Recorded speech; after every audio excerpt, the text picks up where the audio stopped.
일요일 1시에 인사드리고 있는 김종숙의 석슈 제 14회 방송을 지금부터 시작을 하도록 하겠습니다. 한 주 동안 잘 지내셨죠? 자, 눈으로밖에 볼 수 없지만 여러분과 저와의 교감은 어디까지인가, 저희 방송을 마지막까지 봐주시면 좋을 것 같습니다. 오늘 함께 하시는 분들 소개 올리겠습니다. 탐사보도 이분이죠. 대한민국 넘버원 탐사보도 기자 장희수 기자님, 반갑습니다. 네, 안녕하십니까, 장희수입니다. 예. 오늘도 명품옷 입고 오셨네요? 아닙니다. 펄러. 계절인 만큼 세타록을 입고 오셨고. 예, 편하게 입었습니다. 네. 요즘에 또 정치에 부쩍 관심이 많으신 분이죠. 네, 우리의 인권 변호사 이원호 변호사님 함께하겠습니다. 반갑습니다. 네, 반갑습니다. 남양주 사람 이원호 변호사입니다. 네, 남양주 사람 김종석입니다. 근데 오늘은 또 코트가 약간 콜롬보 의상 같은 또 코트를 입고 오셨어요. 가을 남자입니까? 네, 가을이라 좀 분위기 한번 내봤습니다. 네.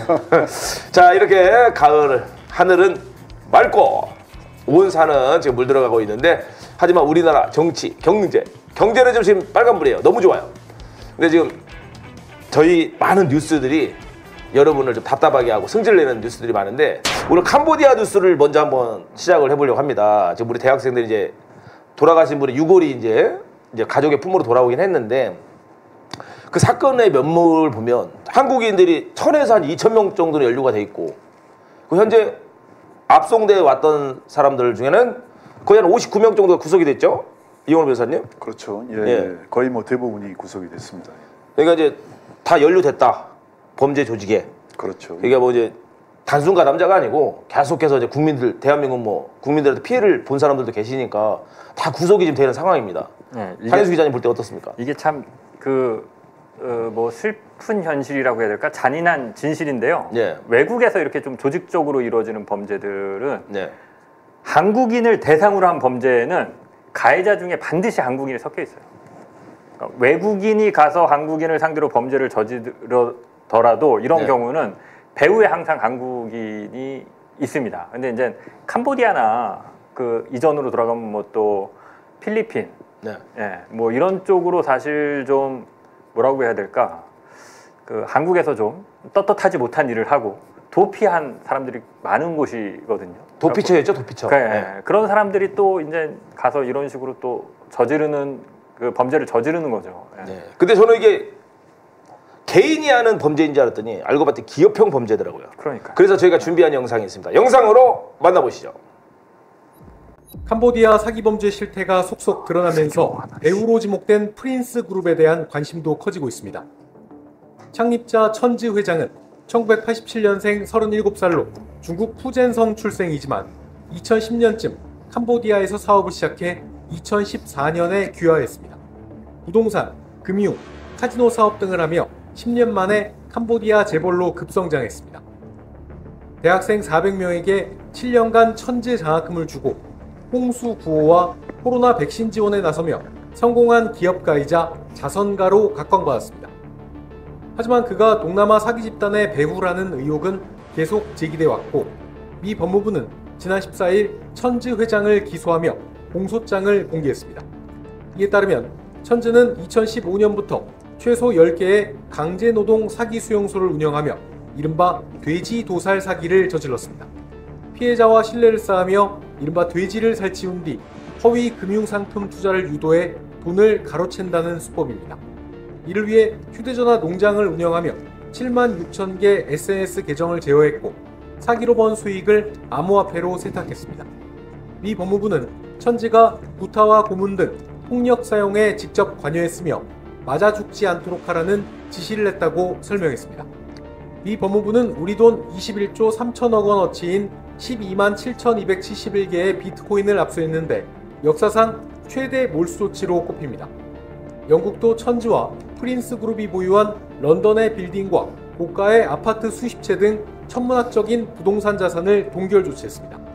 금융사기와 도박, 인신매매 등을 통한 초국적 사기 수익으로 추정됩니다. 천지에 대해선 국제체포영장이 발부됐지만 캄보디아에 있는 거로 추정될 뿐 행방이 묘연합니다. 캄보디아 집권당의 가장 큰 후원자인 데다 국왕에게서 내악 옹야라는 최고 영예의 칭호를 받은 천지를 캄보디아 정부가 적극적으로 검거하거나 미국 측에 송환하지는 않을 거란 전망이 나오고 있습니다. 싱크탱크인 미국평화연구소는 사기 산업이 캄보디아 GDP의 40에서 60%에 해당한다고 추산한 바 있습니다. 자, 지금 영상으로 만나보셨는데 여기서 캄보디아라는 나라를 잠깐 엿봐야 될 것 같습니다. 훈센이라는 사람이 있어요. 총리인데 이 사람이 85년도부터 2023년까지 현존하는 이 시기에는 가장 오래 하신 분입니다. 독주 체제. 근데 그 자기의 권력을 또 아들 훈 마네한테 물려줘요. 이게 약간 민주국가나 선진국이 아닌 후진국가에서 전형적으로 나오는 장기 집권인데 이 얘기를 접하면서 오! 저런 나라가 있었어라는 생각이 들더라고요. 국왕이 있고 총리가 있고 이제 의회 내각제를 실시하는 나라지만 이 뒷배가 어떻게 보면 더 단단하지 않나 이런 나라는. 그러니까 후젠성 출신인데 귀화를 하잖아요. 아, 나 캄보디아인으로 살 거야. 이 프린스. 네. 인신매매라는 단어 언제 들어보셨어요? 마지막으로 들어본 거. 마지막으로 들어본 거요? 예.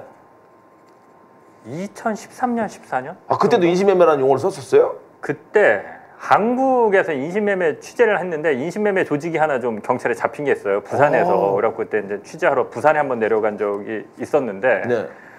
이제 고아 상대로 한. 예, 그래갖고 뭐 장기 적출까지 뭐 하려고 했다라는 끔찍한 뭐 뉴스가 네. 한 12년 됐네요. 그 이후에는 저는 뭐 인신매매 얘기는 못 들어본 것 같아요. 우리 변호사님은요? 예, 뭐 우리나라에 사실 뭐 인신매매 얘기가 사라진 지가 오래전인데, 그렇죠. 꽤 됐죠. 네. 근데 사실 이제 그 장기 매매 관련해서 그런 건 있었죠. 좀 그런 얘기들이 좀 있었던 것 같습니다. 예. 예. 그러니까 저도 그냥 어렴풋이 2000년대 미만으로 그 인신매매라는 용어를 들어봤던 것 같은데. 그러니까 80년대 심각했고 90년대 많이 이제 근절을 시키고 이제 2000년, 2002년 뭐 이렇게 넘어오면서는 예. 옛날에 이제 인신매매 조직적이었죠. 특히 이제 성매매 관련해서 여성들 그러니까요. 납치다 시키고 이런 게 80년대까지만 해도 극성이었고 큰 사회 문제였는데 싹 사라졌다고 생각했는데 이제 이게 외국에서 지금 캄보디아로 가갖고 지금 한국인을 저런 식으로 예. 아까 보셨잖아요. 끔찍합니다. 비트코인으로 환전을 하는데 지금 비트코인이 우리나라에 한 1억 6천 정도 해요. 코인 하나에. 근데 참 이게 머리들은 기가 막혀요. 그렇게 된 돈 세탁을 암호화폐로 가서 환전하는. 근데 프린스 그룹. 이게 우리나라에도 지사가 있더라고요. 뉴스에서 보니까. 예. 그거 승리 있잖아요. 아니 승리 맞나? 그 예. 성매매로 처벌받은 친구. 예, 예, 승리. 맞습니다. 여기서 초청을 해서 가서 노래를 해요. 아, 그렇습니까? 응. 예, 그렇죠. 그 영상이 나왔나 뭐 네, 영상이 그랬어요. 계속 예, 돌고 사진인가. 있어요. 예. 그래서 자기가 나중에 지드래곤을 데리고 오겠다고. You know what I'm saying? I'm going to Cambodia to my friend. My friend told me, you do. Isn't that the country's so dangerous? You Cambodians are okay. Now I can say to my friend, fuck you all.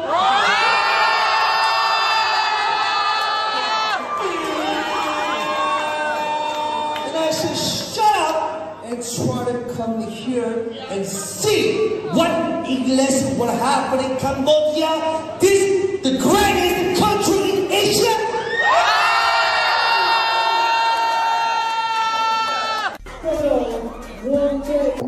호언장담을 합니다. 이게 비트코인이 범죄에 아주 악용이 되고 있어서 예. 그 저도 그냥 뭐 경제는 잘 모르지만 비트코인 가치가 쉽게 떨어지지 않을 것이다. 그러니까요. 왜냐면 비트코인을 누가 원하느냐? 이게 이제 그 무자료 거래 내지는 범죄 수익 은닉 혹은 뇌물 네. 이런 거 좀 부정한 데 사용할 때 비트코인만큼 좋은 게 없다는 거예요. 추적이 안 되고. 그렇죠. 예, 뭐 이러니까. 예. 그래서 이제 비트코인 가치가 그런 것 때문에 쉽게 떨어지지 않을 거다라고 예측하는 사람들이 있는데 네. 지금 이 프린스 그룹 보면 그게 입증이 되죠. 자신들의 네. 자산을 상당 부분 이제 비트코인으로 축적해서 갖고 있었던 근데 거예요. 이제 일단은 뭐 선진국들은 지금 자금을 동결시키고 있는 상황입니다. 근데 여기서 이제 제가 변호사님 계시니까 궁금증을 하나 풀어볼게요. 예, 예. 지금 우리 대학생이 이제 유해가 이제 화장이 돼서 대한민국 이제 부모님 손으로 왔는데 이 친구를 살해한 용의자들이 다 중국 사람 3명입니다. 예, 지금 체포가 됐죠. 예, 근데 사건이 일어난 데는 캄보디아예요. 예, 예. 근데 이 3명의 국적은 중국이에요. 가해자는 그 피해자는 한국 사람이에요. 이 재판은 어디서 해야 맞는 것 같습니까? 예, 뭐 옛날 뭐 형법 시험 문제 듣는 것 같네요. 사법고시 패스하셨잖아요. 그러니까 일단 뭐 외국에서 이제 벌인 범죄 아닙니까? 예. 그래서 우리 형법에 적용되려면 두 가지 원칙이 있습니다. 네. 그래서 속지주의, 그러니까 외국인이든 내국인이든 국내에서 벌인 범죄는 우리가 다 재판할 수 있습니다. 네. 그 다음에 속인주의, 그러니까 한국 사람이 국내에서 저지르든 외국에서 범죄를 저지르든 다 우리 법원에 재판권이 있죠. 근데 외국인이 외국에서 벌인 범죄에 대해서는 우리 법원에 재판권이 없습니다. 그러니까 이제 특별히 뭐 범죄인 인도조약 뭐 뉴스에도 나오던데 그런 거에 따라서 이제 송환을 해주지 않는 이상 우리 국민을 살해했다고 해서 우리 법원이 재판권을 행사하기가 힘든 거죠. 이거 저 솔직히 중국에서 재판했으면 좋겠더라고요. 우리는 사형제도 없잖아요. 중국은 바로 죽여버리니까. 야, 다 서! 바로 죽여버리니까 중국은 사형을 시키니까. 근데 이렇게 명백하게 이제 증거나 모든 정황 증거가 다 함축적으로 되어 있는 거 아니에요. 근데 딱 봐도 어차피 우리나라 오면 또 이렇게 또 뭐 통역관도 쓰고 해야 되니까 그런 거보다는 우리보다는 그냥 법을 좀 더 강하게 하고 있는 중국으로 송환을 시켜서 단번에 끝내버려야 되지 않나. 중국에는 재판권이 있죠. 자기 뭐 중국 사람이 외국에서 범죄를 저질렀다 하더라도. 그 중국이 캄보디아가 더 친할 것 같은데 중국하고 캄보디아는. 좀 아무래도 같은 뭐 사회주의. 옛날에 그 체계에 있었으니까. 근데 이게 장기 집권하는 거 보면 옛날에 김건희랑 윤석열이 캄보디아 갔다 온 적 있죠. ODA를 뭐 어마무시하게 지금 천문학적인 돈을 거다 퍼주려고 이런 나라에다가 ODA 공적 원조를 갖다 준다는 게 사실 말이 안 되는 거고 그 해먹을 결심을 하고 돈을 그런 식으로 해외로 빼돌리려고 한 것이 아닌가. 그리고 그 이제 앞선 모델은 MB 때 자원외교. 조금 더 자원외교를 따로 제가 얘기를 한번 해보자. 그러니까 캄보디아 ODA는 권성동이가 관련이 있잖아요. 원래 이제 이게 좀 ODA 원조하기 부적격하다 이런 걸 권성동이가 어쨌든 간에 이제 뒤로 풀어낸 거잖아요. 네, 그렇게 해서 이제 그런 좀. 이게 원래는 항만, 철도 뭐 이런 거에 이제 원조를 해주는데 우리 이제 후진국들한테는. 근데 저는 거기서 다른 걸 캐치를 해냈거든요. 훈센을 보면서 장기 집권의 꿈을 꾸기 위해서 12월 3일에 내란을 일으키지 않았나. 그러면서 김건희가 뒤에서 다음은 나야. 내 차례가 오고 있어. 성공을 한다면 그럼 뭐 상상 속에 또 생활을 할 수 있잖아요. 그 절대 권력은 절대 부패한다고 그러잖아요. 그러니까 훈센이 뭐 박정희 대통령은 18년을 했는데 23년 하고 또 아들한테 그 후계자 자리까지 물려줬다면 이렇게 권력을 유지하려면 사실 검은 돈이 필요하지 않습니까? 그래서 아까 프린스하고 또 이렇게 결탁해서 이렇게 비자금 조성하고 그러지 않았나 싶습니다. 23년이 아니에요. 30 몇 년이에요. 85년부터 23년까지라니까요. 그걸 또 대놓고 자기 아들한테 딱 물려주고. 근데 여기는 그게 가능하겠더라고요. 국회의원 수가 120명밖에 안 돼요. 근데 120명도 다 훈센 뿌리에 다 있는 애들이야. 그 다른 정당이 없어요. 그 선거도 되게 독특하게 하더라고. 도장을 찍어줘요. 2주 동안 없어지지 않는다고. 그래서 이 도장이 없으면 너는 피해를 볼 거야. 그래서 사람들이 투표를 다 하러 가요. 88%가 투표를 합니다. 우리나라하고 틀려요. 우리나라는 뭐 65%대 뭐 이러는데 대단한 나라야 이 나라. 그러다 보니까 또 김건희가 떠오르더라고 저는. 잊혀질만 하면 김건희 사건이 하나씩 계속 올라옵니다. 김건희 특검에서 우리 또 통일교에서 준 적어왔어요. 6,220만 원짜리 그라프 목걸이, 샤넬백, 신발, 건진이 다 불었습니다. 그리고 실물을 확보했어요. 가져 나왔죠. 그래서 저희가 준비했습니다. 돌아온 김건희 함께 보시죠. 김건희 씨가 영부인이던 지난 정부 시절 국가유산을 사적으로 활용했다는 종묘 차담의 의혹이 파문을 일으키고 있는 가운데 이번엔 경복궁 경회루를 방문한 것으로 보이는 사진이 공개됐습니다. 주진우 시사인 편집위원은 어제 유튜브 방송에서 김건희 씨와 이배용 전 국가교육위원장이 경회루로 보이는 공간에 함께 있는 사진을 공개했습니다. 사진에는 검은 민소매 원피스를 입은 김 여사가 슬리퍼를 신은 채 허리에 양손을 올리고 있는 모습과 함께 그 옆에 분홍색 정장을 입고선 이배용 전 위원장의 모습이 담겨 있습니다. 주변에는 보좌진과 경호원으로 보이는 6명의 남성이 보입니다. 주 의원은 이 장소가 차담회가 열렸던 종묘라고 주장했지만 내부 모습을 보면 국보인 경회루 2층으로 추정됩니다. 당시 경복궁에 근무했던 국립유적본부 관계자는 지난 23년 김건희 여사가 광화문 월대보건공사를 앞두고 사전에 답사를 온 것으로 기억한다면서 당시 경회루 2층도 방문했다고 일부 언론에 밝혔습니다. 사전 답사 목적이 맞다면 굳이 왜 국가유산청이나 문체부 관계자들이 아닌 대통령 부인과 국가교육위원장이 방문했는지 의문이 제기되는 대목입니다. 국보 224호인 경회로는 평소 일반인들의 출입이 통제되는데 이날은 화요일이라 경복궁 자체도 휴궁일이었던 것으로 알려졌습니다. 이배용 전 위원장은 지난 2023년 10월 윤석열 전 대통령 부부의 종묘 비공개 방문 뒤 열린 차담회에도 참석한 것으로 전해졌습니다. 23년대 윤석열과 김건희가 둘이 똑같은 형태로 해서 종묘에 방문을 했습니다. 이 자리에는 우리가 이번에 잘 아는 이배용 국가교육위원장, 이분은 이른바 근거북이 메가북의 당사자여서 지금 특검의 수사를 받고 있습니다. 김건희 씨와 이배용 전 위원장 등의 경회로 방문해 또다시 특혜가 있었던 것 아니냐는 의혹이 불거진 가운데 이들의 만남이 현재 특검에서 수사 중인 금거북이 매간매직 의혹과도 관련성이 있는 건지 의문이 제기되고 있습니다. 야, 우리 김건희 여사가 답사를 갔대요. 자기가 공무원입니까? 그냥 한 나라의 대통령의 부인일 뿐인데 거기에 씨름바를 신고 허리쯤에 손을 대고 여기 내 꿈이 이루어질 것이야. 거기에 대동한 사람이 이배용, 1947년생 초대 국가교육위원회 위원장을 지낸 사람인데 어떻게 보셨어요, 영상? 아니 근데 이배용 위원장은 저는 사실은 이제 그 존재감이 국가교육위원장으로서 뭐 이렇게 한 일이 있습니까? 한 일도 없고 이 사람이 이화여대 총장을 지냈는데 아하. 저는 순간적으로 그랬어요. 이분이 47년생이거든요. 김건희 씨가 72년생이죠. 네, 7년 생전도 됩니다. 자기 어머니 뻘 되는 사람을 데리고 일로 와보세요. 오늘 한번 보러 가야 되니까 해가지고 그것도 휴관이래. 어떻게 뭐 일반인들 아니에요. 일반인들이 왜 이런 공적인 장소를 가서 저렇게 그렇죠. 하며 근정전인가 가서 또 왜 왕자에 왜 앉는지를 모르겠어요. 국보에. 그러니까 왕이 되고 싶었던 거예요, 김건희는. 내가 왕이로다 이거예요. 이거 내가 볼 때 캄보디아를 갔다 오면서 많이 젖은 거야. 장기 집권에 관한 생각으로. 지금 이제 문제가 되는 게 이배용이라는 양반이 네. 금거북이를 줬잖아요. 네. 이게 최은순 집에서 발견이 됩니다. 그렇죠. 그게 내가 볼 때는 이 금거북이로 자리 청탁을 한 것 같아. 네. 그래서 국가교육위원회를 만들면서 초대 원장을 시킨 거죠. 근데 국가교육위원회는 뭐 하는 데입니까, 솔직히?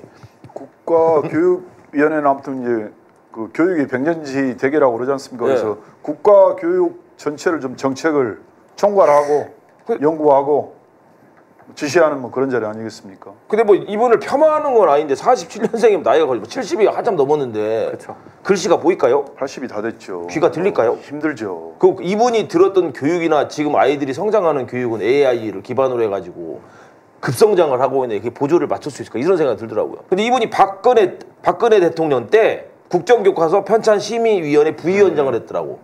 그러니까 그때부터 이렇게 끈앞으로 계속 대고 있었던 거야.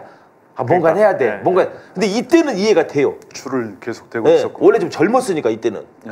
근데 지금은 진짜 할머니 아니야, 동네 할머니. 그렇죠. 근데 그것도 웃기잖아요. 금거북이 700만 원짜리 갖다 줬는데 이게 자리를 준다는 거. 아니, 그러니까 그것만 줬는지 다른 것도 줬는지 더 수사해봐야죠. 그러니까. 아니, 지금 표면적으로 나온 거는 금거북이 700만 원짜리잖아요. 저는 더 갔을 거라고 봅니다. 빈산이 일각일 수 있죠. 왜냐면 최재형 목사 디올백 취재할 때 보면 예. 진짜 그 300만 원짜리 디올백은 예. 만나는 것까지. 만나는 것까지. 예. 그러니까 변호사님 똑같네. 입장권 같은 거. 예. 예. 근데 상담할 때 상담료 받는 거가 똑같네. 보통 이제 뭐 이렇게 보통 우리가 한 건이 발각되면 그 뒤에 9건은 있다고 봐야죠. 그러니까 그때 최재형 목사가 이런저런 청탁을 많이 하거든요. 네. 그러니까 실제로 청탁을 하려고 한 게 아니라 떠보는 취재 거잖아요. 차원에서 네. 명품백 이런 게 갔으니까 예를 들면 자 이제 미국의 이제 연방 하원 의원을 한 모 인사가 있는데 이 연방 하원 의원을 대통령 자문위원으로 뭐 좀 해달라. 네. 이런 건 사실 자문위원 정도는 그러니까 이런 뭐 국가교육위원장 뭐 이런 거에 비해서는 좀 쉬운 자리일 수 있는데 네. 안 해주거든요 그때. 뭐 자문위원인데도. 그러니까 300만 원으로는 택도 없는 거예요. 그 정도 되려고 그러면 훨씬 이제 고가에 뭔가 들어가야 되고, 그러니까 이배용 같은 경우도 근거북이만 줬을까? 근데 저는 네. 이배용 이 여자분이 김건희까지 가는 데는 내가 볼 때 최은수를 먼저 공략을 한 것 같아요. 그랬을 수도 있죠. 그랬을 수도 연령대도 있죠. 거의 예. 비슷하고 예. 내가 또 뭐 이렇게 뭐 이화여대 총장도 하고 뭐 이런 게 있었으니까 딸한테 얘기 좀 잘 해줘요. 그래서 최은순이 금거북이를 갖고 있지 않았나. 압수수색 과정에 최은순 집에서 이게 발견이 됐거든요. 거의 뭐 정확한 추론이신 것 같습니다. 그래요? 산무당이 사람 잡는다고? 아니 그러자면 어른들은 뭐 살아온 세월이 비슷하니까 뭐 고생했던 시절 얘기해가면서 뭐 이렇게 하면 근데 딱 이 자리 하나 하고 싶은 하나 만들어주라고 해라. 그래서 만든 거 아니에요. 어떻게 보면 신설된 거니까 이 위원회가 그럴 마음이 있으신 건 아니죠? 아 금거북이 살 돈이 없겠구나. 아니 근데 진짜 이런 식의 매관매직은 예. 이거 50 때도 이러지는 않지 않았나요? 그러니까 너무 좀 어설퍼요. 이게 그러니까 너무 교과서적으로 네. 딱 갖다 바치면 자리 하나 딱 해주고 하나 갖다 바치면 그래 김영선도 저기 그 창원 의자 거기 하나 네. 해라. 이원모 그래 너 어디 그래 용인갑 하나 해라. 그냥 너무 이게 매관매직이 진짜 조선시대에 좀 부패했을 때 고려시대 이럴 때 역사책에서 보던 딱 그 풍경인데 이게 그렇죠. 어떻게 영화에 이런지 나오는 모르겠어요. 그런 장면. 수백 년 역사를 그냥 한 번에 그냥 여기에서 그럼 시켰어요. 나는 금거북이가 참 좋던데 이렇게 얘기하지는 않았을 거 아니에요. 경연에서 이렇게 딱 밖을 보면서. 근데 이런 이 사람도 그런데 옛날에 그 광주시장 출마했던 사람 있잖아요. 수사관 윤석열 술친구. 그분도 나중에는 안 되니까 청와대로 데려간 거 아니에요. 진짜 여기는 인사 문제에 관련된 건 술, 돈, 가방, 뭐 액세서리도 고가죠. 그런 것만 있으면 자리를 얻을 수 있었던. 참 이렇게 뺀질거리는 사람들 자리 얻긴 참 좋은 정부였는데 3년 만에 막을 내렸네요. 이게 참 슬픈 게 제가 이제 디올백 보도를 했잖아요. 예. 그때까지만 해도 사람들이 잘 안 믿으려고 그랬어요. 디올백 보도를 했지만 예. 저게 진짜야? 이러고 예. 그 믿는데 사람들이 그래봐야 한참 오래 300만 걸렸어요. 원인데. 예. 저런 걸 왜 봐도 준 사람이 이상한 사람 아니야? 예. 근데 사실은 지금 보지만 우리는 그게 이제 믿고 싶은 현실이 아니어서 예. 안 믿으려고 노력을 했는데 네. 이 사람들은 눈치 빠른 사람들은 이미 뒤에서 수천만 원짜리 목걸이 뭐 별의 별거를 다 갖다 바치면서 자리를 그렇게 나눠 먹고 있었는데 언론이 그 요만한 단초를 하나 발견해서 디올백 보도 해봐야 사회는 에이 설마 이러고 있었던 거죠. 이미 다 그렇게 자리 나눠 먹고 있었는데 참 얼마나 이게 부패한 정부였습니까? 그러니까 무능한 정부고. 근데 이 김건희 손이 거기까지가 아니에요. 파도 계속 나와요. 사건이 하나 또 있었죠. 교육부 차관한테 전화한 사건. 그렇죠. 예. 이원우 변호사님이 잠깐 브리핑을 좀 해주시죠. 예. 그 때는 지금 이제 2023년 10월로 이제 거슬러 올라갑니다. 예.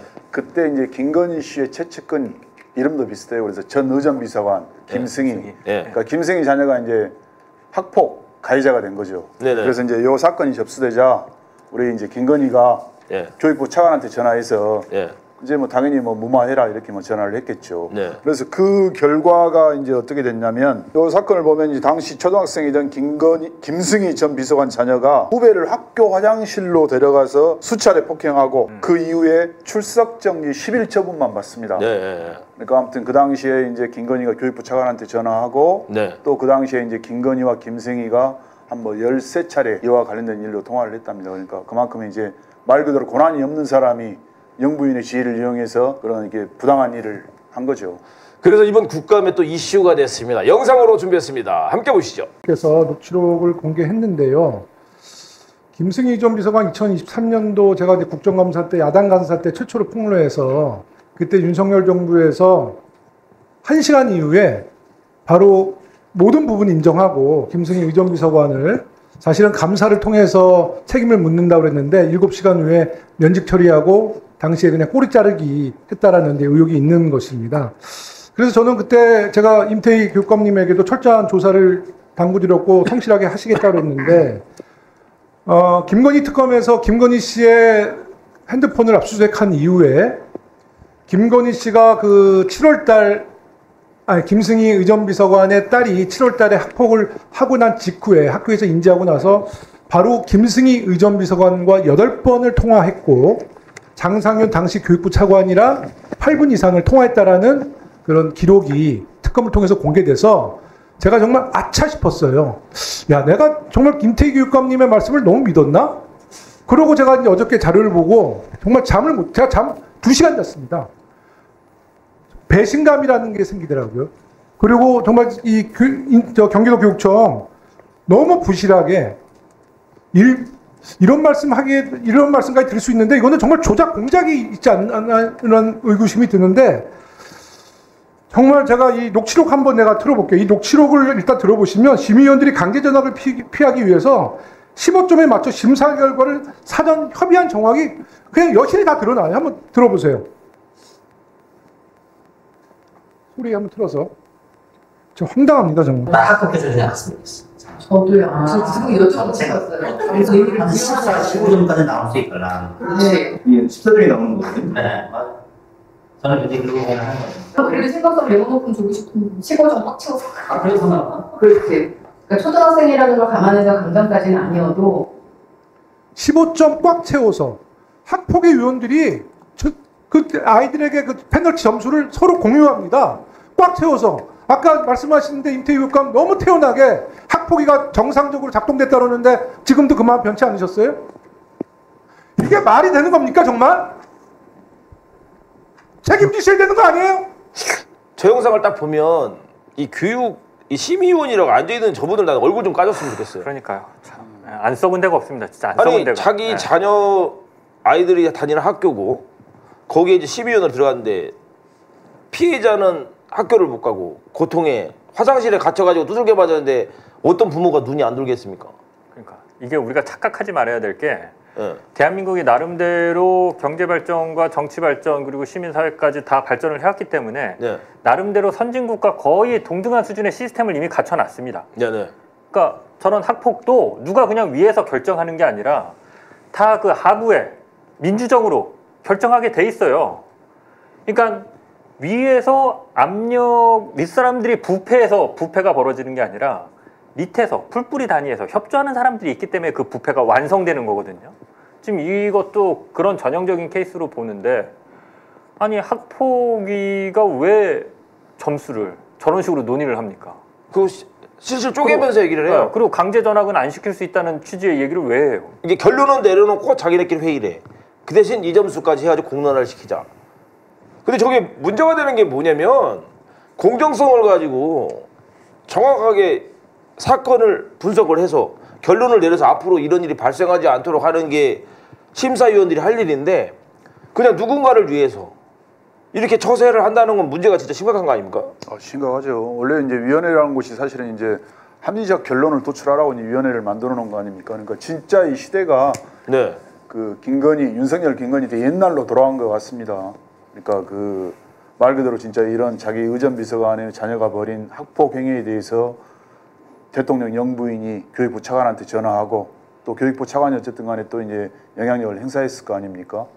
그래서 진짜 옛날 뭐 80년대 이전으로 진짜 돌아간 것 같아요. 이게 이런 걸 보면 참 김건희가 부지런했다. 정말 일을 많이 했다. 왜? 주변에 변변한 애들이 없는 거예요. 멀쩡한 사람이. 사고뭉치들. 그 예전에 있잖아요. 뭐 강릉농고 다니던 사람도 청와대 가서 근무를 하더라고요. 뭐 청와대 뭐 비닐하우스 있어요?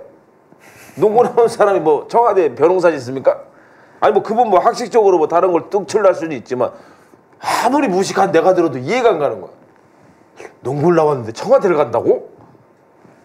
청와대가 그 푸른 대문지 그런 게 아니잖아요. 푸른 지붕에 우리가 생각하는 청와대는 진짜 우리나라 최고의 엘리트들이 가서 5,200만 국민들을 어떻게 하면 삶의 질을 향상시키고 국가를 부강하게 만들까를 생각해야 되는데 뭐 인원 데려다 쓰고 이런 거 보면 대단해요.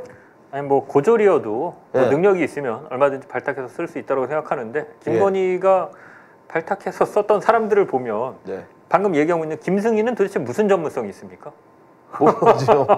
무슨 전문성이 있어서 갖다 쓰는 거예요? 우리 뭐 다 알지만 서울의 소리에서 단독 보도했었지만 그거 유튜버 안정권 누나는 뭔 전문성이 있어서 대통령 홍보실에서 뽑아다가 그 뭐 씁니까?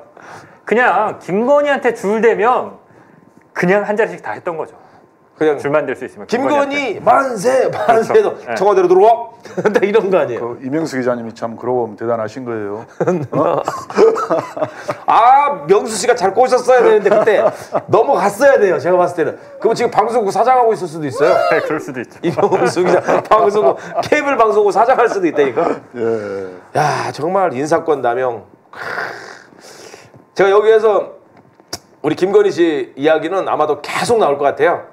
또 이번 주에도 특검이 계속 또 활발하게 조사를 하고 있기 때문에 김건희 씨 얘기는 여기서 이제 마무리하도록 하겠습니다. 아우 혈압이 올라오네 지금. 제가 하나만 더 말씀드리면 예. 김건희가 지금 근정전 가갖고 왕이 예. 앉던 지금 용상에 앉았다는 지금 보도가 나오지 않았습니까? 자, 코미디죠. 거기 죄송한데 지가 왜 앉습니까 거기?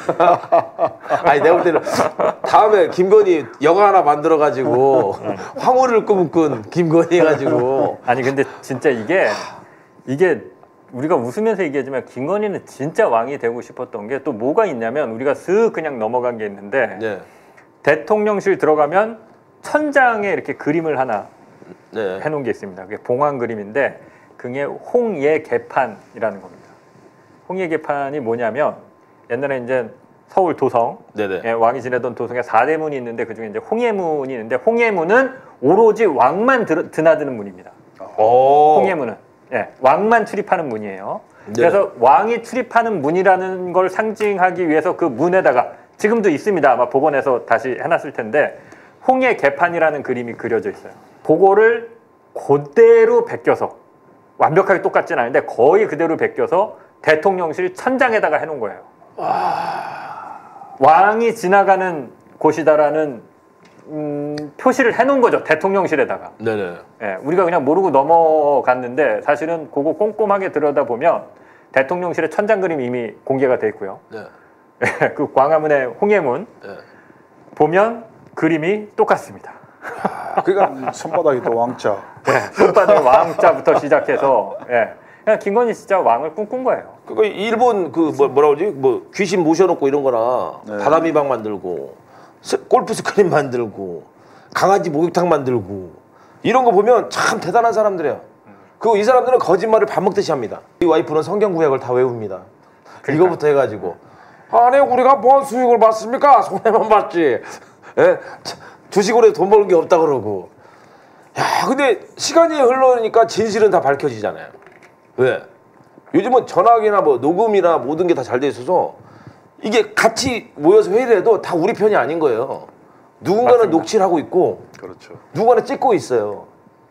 이게 진실은 항상 현명한 사람들한테 보이는 거예요. 아 이때쯤 이제 내가 이걸 진실을 알려도 되겠다. 진실은 침몰하지 않는다. 아 그 말이 생각이 안 났어요. 그 말이 생각이 안 났어요.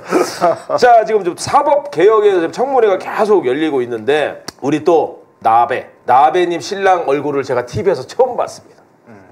지금 춘천지법원장이죠. 영상으로 한번 만나보겠습니다. 김건희의 계부, 최은순의 내연남, 특히 우리 판사님이 관여하셨던 정대택, 최은순 재판에도 직간접적으로 연루돼 있고 재판 브로커 역할까지 했던 김충식을 모르십니까? 네, 모릅니다.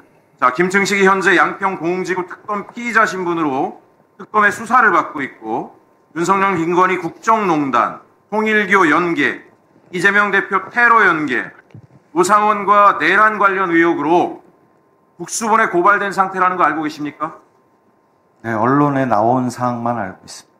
자, 김충식이 당시 판사였던 우리 김 판사님 이후에 판결을 맡았던 윤남근 판사 부인과 경기도 광주 그린벨트 땅을 공동 소유하고 있고 그 그린벨트 땅이 군부대 이전, 그린벨트 해제를 통해서 막대한 시세 차익을 올렸다는 내용, 그로 인해서 사법거래 의혹까지 받고 있다는 내용 알고 계십니까?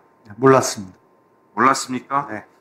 자, 이런 김충식의 입에서 나경원 의원의 이름이 왜 거론되는가? 이번 내란과 계엄과 국정농단의 핵심 중에 하나로 지금 주목받고 있는 김충식이 왜 나경원 의원의 이름을 이야기하는가가 본질의 핵심입니다. 자, 그래서 영상을 보여드리고 다시 이야기하겠습니다. 영상 풀어주세요. 나경원 의원 아시잖아요. 나경원 네. 언니가 있어요. 언니가 나한테 한번 들어와갖고 소개를 하면서 내가 예술가니까 또 내가 명인 중에 명예로 돼 있잖아요. 언니가 소개한 거예요. 나경원 의원 아시잖아요. 나경원 네. 언니가 있어요. 언니가 나한테 한번 들어와갖고 소개를 하면서 내가 예술가니까 또 내가 명인 중에 명예로 돼 있잖아요. 언니가 소개한 거예요. 나경원 자, 나경원 의원에게 언니가 있습니까? 없습니다. 사촌 언니가 있습니까? 사촌 언니까지는 제가 이야기할 언니는- 이유가 없습니까? 야, 저분을 제가 오늘 처음 저렇게 영상을 통해서 접했는데 저기에서 나오는 게 이제 김충식이라는 사람이에요. 김충식. 최은순의 내연남. 알고 계시죠? 네, 들어봤습니다. 그다음에 좀 저희 서울의 소리에도 많이 얼굴을 보이고 계신 정대택 선생님 이름도 나오고. 근데 이 김충식이라는 사람도 내가 보기로는 이 안 좋은 쪽으로는 1, 2등을 다툴 것 같아요. 지금 막 사건들이 쏟아져 나오는 걸 보면 지금 뭐 최은숙이 계속 이제 뭐 부동산 관련해서 범죄를 뭐 저지르고 이렇게 다닐 때 옆에서 도와줬던 사람 아닙니까? 그 통일교하고도 연결이 돼 있고. 최은순의 내연남. 예. 그러니까 이분도 내가 볼 때는 그런데 일가견이 있는 것 같아요. 원래 브로커. 이게 브로커였으니까. 법조 브로커. 그거 딱 보면 최은순도 남자를 참 좋아해. 나이가 있는데도. 네. 그래서 이 사람이 조력자가 아니었을까라는 생각도 들더라고요. 아니 맞습니다. 조력자죠. 네. 그러니까 최은순을 이렇게 이쪽에서 이렇게 하고 이렇게 하라는 이런 식으로. 그 옛날 사건 기록들 보면 최은순이 이런저런 사고 치고 다니고 계속 재판 받잖아요. 그때마다 이제 미꾸라지처럼 빠져나오죠. 동업자들만 감옥 가고. 그때 보면 항상 옆에 이제 김충식이 뒤에 같이 등장을 합니다. 그러니까 정대택 씨 사건에서도 김충식이 아주 중요한 역할을 하고요. 그러니까 항상 같이 다녀요. 이 김충식이라는 사람이 김건희와 윤석열을 결혼하게 만든 장본인이 아닌가라는 생각이 어느 순간 들었어요.